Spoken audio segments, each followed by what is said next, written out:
மேஷராசிக்காரர்களுக்கெல்லாம் இந்த ஆடி மாதம் நண்பர்களே ராசிநாதன் 3ஆம் இடத்திலே மறைந்திருக்கிறார். ஒரு வகையில் இது ப்ராப்ளம். எடுத்த உடனே கடன் வரக்கூடிய யோகங்கள் உண்டு. கடன் போய் எப்படி சார் யோகங்கிறீங்க சார்? எதுக்கு கடன் வாங்குறோங்கிறது ஒரு 12ஆம் இடத்திலே சுக்கிரன் சூரியனும் குருவும் இருக்கிறார்கள். அவர் உங்களுக்கு யோகாதிபதிங்க சூரியன்.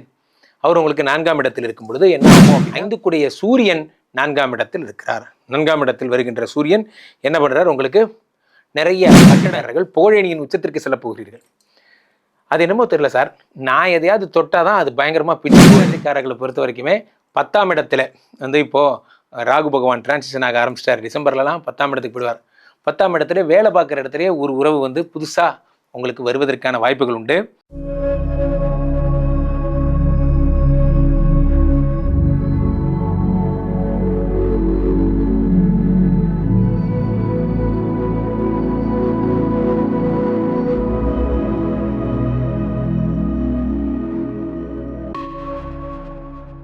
உலகெங்கிலும் இருக்கும் ஆன்மீக பரிகார நேயர்கள் அனைவருக்கும் வணக்கம். நான் உங்கள் ராம்ஜி.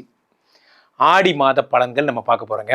நம்ம வகையில் இந்த ஆடி மாதத்தில் என்ன விதமான விஷயங்கள்லாம், எந்தெந்த ராசிக்காரர்கள் கடன் அடைக்க போகிறீங்க, யார் யாருக்கெல்லாம் செல்வ வளம் குபேர சம்பத்துகள் வரப்போகிறது, யார் யார் வாழ்க்கையில் கல்யாணம் நடக்க போகிறது, குழந்தை பிறக்க போது போன்ற நிறைய தகவல்களோட ஒவ்வொரு ராசிக்கான பதிவுகளை நாம் பார்த்து விடலாம்.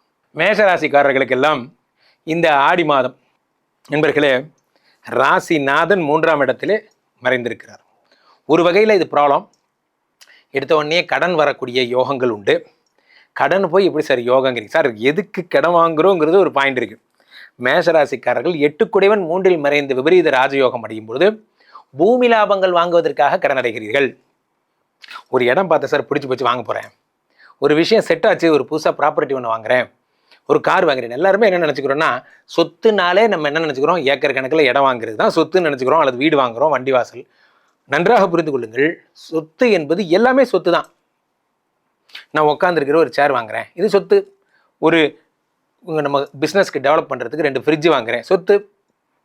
நண்பர்களே, இந்த வகை இந்த மாதம் உங்களுக்கு சொத்துக்கள் அசட்ஸ் சேரக்கூடிய மாதம். சில பேர் ஷேர் மார்க்கெட்டில் இருக்கிறவங்கெல்லாம் பெட்ரோலியம் கேஸஸ்ஸு, கல் மண் சிமெண்ட்டில் இன்வெஸ்ட் பண்ணிங்கன்னா ரொம்ப நல்லா வருவீங்க.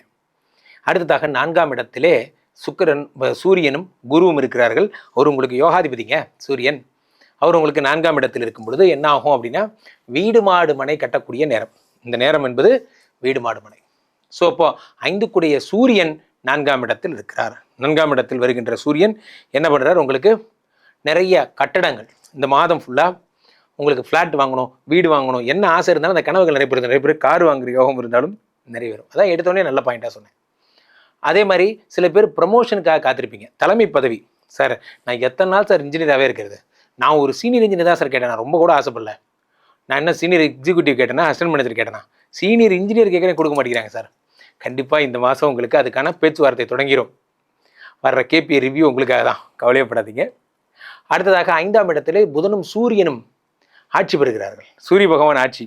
சூரியன் வந்து வாவெனும் போது, சூரியன் வந்து வாவெனும் போது, சூரியன் வந்து வான்னு கூப்பிட போறார். என்ன கூப்பிட போறாரு? அரசியலுக்கு போக போறீங்க.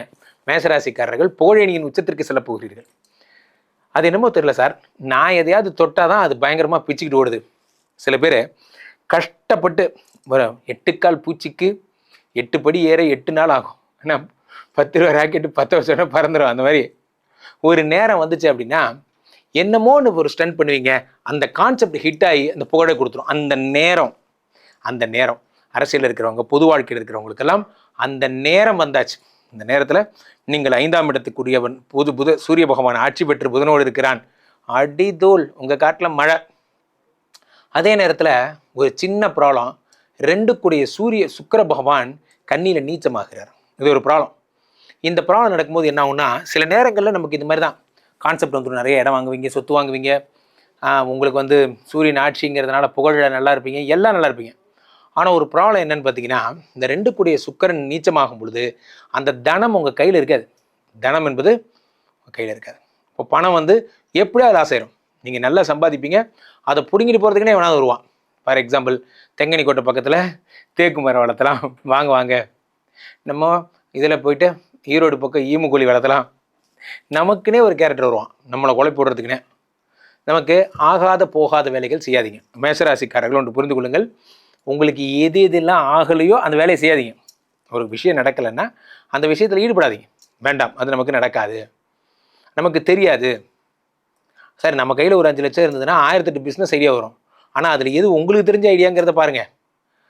அதனால் இந்த ஆடி மாதம் உங்களுக்கு நிறைய விஷயங்களில் மாற்றமும் திருப்பமும் ஏற்படும். சுக்கிரனே நீச்சம். அப்போ என்ன ஆகும்? பேச்சை ஜாக்கிரதையாக பேசணும். முக்கியமாக ஒய்ஃப் கிட்ட ரொம்ப ஜாக்கிரதையாக பேசணும். மேஷராசிக்காரர்கள் பேசும்பொழுது ஒய்ஃப் கிட்ட ரொம்ப கவனித்து பேசுங்க. எதாக இருந்தாலும் சரி, அவங்கள்ட்ட நீங்கள் ரொம்ப கேர்ஃபுல்லாக பேசணும். அதுதான் முக்கியமான விஷயம். இதில் ஒரு சூப்பரான விஷயம் என்னன்னா, உங்களுக்கு 7.5 சனியாக இருந்த சனி பகவான் இனிமேல் என்ன ஆகிட்டார்? வக்கர நிவர்த்தி அடைஞ்சிடார், வக்கரமாயிட்டார். வக்கரமாகும் போது வர ஜூலை 27க்கு அப்புறம் வக்கரமாகிறார். வக்கர சனி என்ன பண்ணுறார்? பெரும் லாபங்களை தருகிறார். வக்கர சனி என்ன பண்ணுறார் அப்படின்னா, எவரெல்லாம் இந்த 7.5 சனியாக இருந்து ப்ராப்ளம் பண்ணதெல்லாம் நல்ல சனியாக மாறுகிறார். மேஷராசிக்காரங்க அடி தூள் பண்ண போகிறீங்க. இந்த ஆடி மாதம் உங்களுடைய மாதம் தான் பிரமாதம். மேஷராசிக்காரர்களை பொறுத்த வரைக்குமே 10ஆம் இடத்துல இப்போது ராகு பகவான் டிரான்சிஷன் ஆக ஆரம்பிச்சிட்டார். டிசம்பர்லலாம் 10ஆம் இடத்துக்கு போயிடுவார். 10ஆம் இடத்துல வேலை பார்க்குற இடத்துலேயே ஒரு உறவு புதுசாக உங்களுக்கு வருவதற்கான வாய்ப்புகள் உண்டு. அங்கே உங்களுக்கு அனுகிரகம் பண்ணுறதுக்கு சார் நமக்கு உதவி எங்கேருந்து வேணால் கிடைக்கலாம். அங்கே ஒருத்தர் புதுசாக ஒரு நட்பு ஒன்று உங்களுக்கு கிடைக்கும். அதே நேரத்தில் குடும்பத்தில் ஏதேனும் ஒரு உறவு, ஏன்னா இந்த 4ஆம் இடம் என்பது குடும்ப உறவுகள் சம்மந்தப்பட்ட விஷயம். அங்கே சூரியனும் குருவும் இருக்கிறார்கள். ஸோ அந்த நேரத்தில் உங்களுக்கு 7.5 சனியும் சேர்ந்திருப்பதால் ஏதேனும் ஒரு உறவு பிரிவதற்கான வாய்ப்பு. சுக்கிரன் நீச்சனாலே அதுதான். ஸோ அதனால் அது பிரிவதற்கு வாய்ப்பு உண்டு. ஜாக்கிரதையாக இருங்க. ஒவ்வொரு மாதத்திற்கும் ஒரு சிறப்பு உண்டு. அவ்வகையில் இந்த ஆடி மாதத்துக்கான சிறப்பு என்று பார்த்தால், கடக ராசிக்குள்ளே சூரியன் பிரவேசிப்பதைத்தான் நாம் ஆடி மாதம் என்று சொல்லுகிறோம். ஸோ பெரும்பாலும் இந்த சூரியனை நம்ம எப்படி கருதுகிறோம் என்றால், பிதா, அதாவது அப்பான்னு கருதுகிறோம். இந்த பிதா மாதாவினுடைய வீட்டிற்கு, அதாவது அம்மாவோட வீட்டுக்கு போகிறார். கடகம்ங்கிறது சந்திரன், உலகத்தின் தாயார் என்று அழைக்கப்படுகிறார். அந்த உலகத்தின் தாயார் சந்திரனை உலகத்தின் பிதா பார்க்க போகிறார். அம்மாவோட வீட்டுக்கு அப்பா வர்றார். ஓகே, அப்படின்னா என்ன அர்த்தம்னா, மாரியம்மன் கான்செப்ட்லாம் அப்படி தான் வந்தது. ஸோ அம்பாளை தேடி சிவன் வரார் அப்படிங்கிறதெல்லாம். ஸோ இந்த ஆடி மாதம் சக்தி வழிபாட்டுக்கு ரொம்ப உகந்தது. இந்த மாதம் வருகின்ற இந்த வருடம் கடகத்திலேயே குரு பகவான் இருப்பதால், குரு பகவானோடு சூரியன் வரும்போது பிரம்மாண்ட யோகம் என்று ஏற்படும். குரு சூரியன் காம்பினேஷன் ரொம்ப பெரிய ஒரு காம்பினேஷன். ஸோ அடுத்ததாக இந்த ஆடியிலே ஏற்படக்கூடிய மிகப்பெரிய விஷயம் என்னவென்றால், இந்த ஜூலை 27 சனி வக்கரமாக போகிறாருங்க. சனி மீனத்தில் வக்கரமாகிறார். சனி வக்கரமாகும் போது என்ன ஆகும் அப்படின்னு பார்த்தீங்கன்னா, இது வரைக்கும் சனி யாருக்கெல்லாம் ப்ராப்ளமாக செயல்பட்டாங்களோ அதுக்கெல்லாம் நன்மையாக செயல்பட போகிறார், அள்ளி கொடுக்க போகிறார். அடுத்ததாக மிகப்பெரிய விஷயமே என்னென்னா, சிம்மத்திலே சூரியன் ஆட்சி பெறுகிறார். அடுத்த பாயிண்ட், சூரிய தேவன் ஆட்சி பெறும் பொழுது தலைமை பதவி ஹெச்ஓடிங்க அவர். அப்போது பெரிய டான் ஆகுறீங்க. அந்த என்ன தொழில் இருக்குன்னா அந்த தொழிலில் முன்னுக்கு வரக்கூடிய புகழேணியின் உச்சத்திற்கு போகக்கூடிய அம்சமெல்லாம் இந்த மாதம் உங்களுக்கு ஏற்படும். ஸோ அப்போது சூரிய பகவான் ஆட்சி, சூரியனோடு சேர்ந்த புதன் புதாதித்ய யோகம் பெறுகிறார் சிம்மத்தில், புதாதித்ய யோகம். அடுத்ததாக ஒரு ப்ராப்ளமேட்டிக் டைம் என்னென்னா, சுக்கிர பகவான் நீச்சமாகிறார் கன்னியில். இதெல்லாம் இந்த ஆடி மாதம் நடக்க போகுது. ஸோ இப்போது சுக்கிர பகவான் நீச்சம்ங்கும் போது என்ன ஆகும் அப்படின்னு பார்த்தீங்கன்னா, காதல் கம்மியாயிடும். போனால் போது விடுங்க, இறைவனும் இறைவியும் காதலிக்கும் போது மனிதர்கள் காதலிக்கக்கூடாதுங்கிறதுனால தான் ஆடி மாதத்தில் குழந்தை பத்துக்க வேண்டாம்லாம் சொன்னாங்க. அது புனிதமான மாதம் அப்படிங்கிறது. அதை நம்ம எப்படி சொல்கிறோம், வெறும் மாதம்லாம் சொல்கிறோம், அப்படி கிடையாது. ஆடி மாதம் என்பது ஒரு புனிதமான மாதம். ஆடி மாதிரி தான் மார்கழியுமே. ஸோ அது இறைவனின் மாதங்களாக இது கருதப்படுகிறது. ஸோ இப்போ இந்த மாதத்தில் சூரியன் புதன் சிம்மத்தில் வருகிறார்கள். அதே மாதிரி சுக்கிரன் நீச்சம் பெறுகிறான். அதே நேரத்தில் செவ்வாய் பகவான் மிதுனத்துக்கு போகிறார். இந்த செவ்வாய் பகவான் யார்? உலகத்தில் காலபுருஷனுக்கு 1 8 8 செவ்வாய் 3ஆம் இடத்திலே மறைகிறார் காலபுருஷ தத்துவத்தின்படி.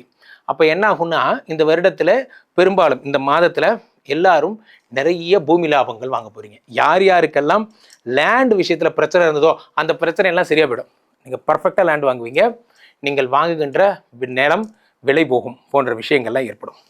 இதில் ரொம்ப சூப்பரான ஒரு விஷயமாகவே நாம் எதை கருதுகிறோம் என்றால், உங்களுடைய இந்த புதாதித்ய யோகம் சிம்மத்தில் ஏற்படுவதும், அதே நேரத்தில் குரு சூரியன் சம்பந்தம் கொஞ்ச நாள் இருக்கிறதும், இந்த ஆடி மாதம் துவங்கி இந்த ஜூலை 17 தொடங்குகிறது, ஆகஸ்ட் 17 முடிகிறது. வரிசையாக ஆடி தான். ஆடிக்கு மட்டும் ஒரு ஸ்பெஷல் 32 நாள் உண்டு. ஸோ இந்த ஆடி அமாவாசை வருகின்ற ஆகஸ்ட் 12ஆம் தேதி ஏற்படுகிறது. அந்த ஆகஸ்ட் 12ஆம் தேதி வருகின்ற அமாவாசை, ஆடி அமாவாசையோடு ப்ளஸ் சூரிய கிரகணமும் சேர்ந்து நடக்க போகிறது. மிக புண்ணியமான தினம். ஸ்ரீமடத்தில் அன்னைக்கு பெரிய விமரிசையான பண்டிகைகள்லாம் உண்டு ஸ்ரீமடத்தில். ஸோ யார் எங்கே இருந்தாலும் அன்றைக்கி அங்கே வந்துருங்க.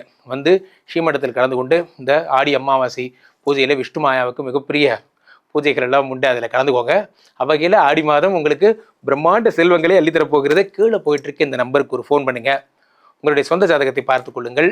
உலக புகழ் வாய்ந்த நமது விஸ்வரூப விஷ்ணுமாயா எழுந்தருளிருக்கக்கூடிய புனிதமான இந்த ஸ்ரீமடத்திலே தினசரி நடக்கின்ற விஷ்ணுமாயா ஹோமங்களில் கலந்து கொள்ளுங்கள். மீண்டும் ஒரு நல்ல பதிவில் சந்திப்போம். நன்றி, வணக்கம். இங்க ஸ்தாபிதம் செய்யப்படுகிறார் விஷ்ணுமாயா. அது தமிழ்நாட்டில் இங்கே போரூர் கார்டன் ஃபேஸ்டிவலில் ஸ்ரீமடத்தில் மட்டும்தான் இருக்கிறது. வேற எங்கேயும் இவருக்கு ஆலயங்கள் கிடையாது. நம்மளுடைய வேலை இல்லை, குழந்தை இல்லை, நமக்குடைய எதிர்காலம் கேள்விக்குறியாக இருக்குது, கள்ளத்தொடர்பு, ஏமாற்றம், துரோகம் போன்ற பிரச்சனைகளுக்காக ஸ்பெசிஃபிக்காக பண்ணுற ஒரு ஹோமம். இந்த ஹோமம் 48 நாள் தினமும் பண்ணுறோம். இப்போ நீங்கள் புக் பண்ணுறீங்கன்னா இன்னிலேருந்து 48 நாள் இந்த ஹோமம் பண்ணி உங்களுக்கு அந்த பிரச்சனைகளை சேலஞ்சிங்காக சரி பண்ணி தரோம். ஸோ விஷ்ணுமாயா சாத்தனுடைய ஆலயத்திற்கு நீங்கள் வாருங்கள், இந்த ஸ்ரீமடத்திற்கு வாருங்கள், வந்து இந்த ஹோமத்தில் கலந்து கொள்ளுங்கள். இதை பற்றி தரவுகள் கீழே போயிட்டு இருக்க நம்பரை கேட்டு தெரிஞ்சு புக் பண்ணிக்கிட்டு இந்த ஹோமத்தில் நீங்களும் பங்கெடுக்கலாம்.